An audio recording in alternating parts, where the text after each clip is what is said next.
ಈ ಮಾಲಿನಿ ಸರಿ ಹೋದಂತ ವೇಳೆಯಲ್ಲಿ ನಮ್ಮ ಒಂದು ಉಪ್ಪಾಣದಲ್ಲಿ ಒಂದು ಬೆಳಕನ್ನು ಕಂಡೆ ತಾಯಿ ನಾನು. ಏನದು? ಆ ಬೆಳಕೆ ಮುಂದಕ್ಕೆ ಒಂದು ಹೆಣ್ಣಿನ ರೂಪವನ್ನ ಅಂತ ತಾಳಿತು ತಾಯಿ. ಸರಿ ಸರಿಯಾಗಿ ನೋಡಿದೆ ತಾಯಿ. ಏನು? ಆ ಹೆಣ್ಣೆ ಮುಂದಕ್ಕೆ ಶ್ರೀದೇವಿಯ ರೂಪವನ್ನ ಅಂತ ತಾಳಿದೆ. ಅಮ್ಮ ನೀನೆಷ್ಟು ಅದೃಷ್ಟವಂತೆ. ಹೋಗಿ ನೀನು ಪೂಜಿಸಬೇಕಾಗಿತ್ತು. ಅಷ್ಟು ಗೊತ್ತಿರಲಿಲ್ಲ ತಾಯಿ.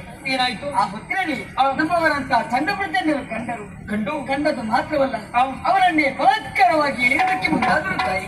ಆ ಸಂದರ್ಭದಲ್ಲಿ ಭೀಕರವಾದಂತ ಚಂಡಿಕೆ ರೂಪವನ್ನಂತೂ ಅವರನ್ನು ಕೊಂದಿದೆ.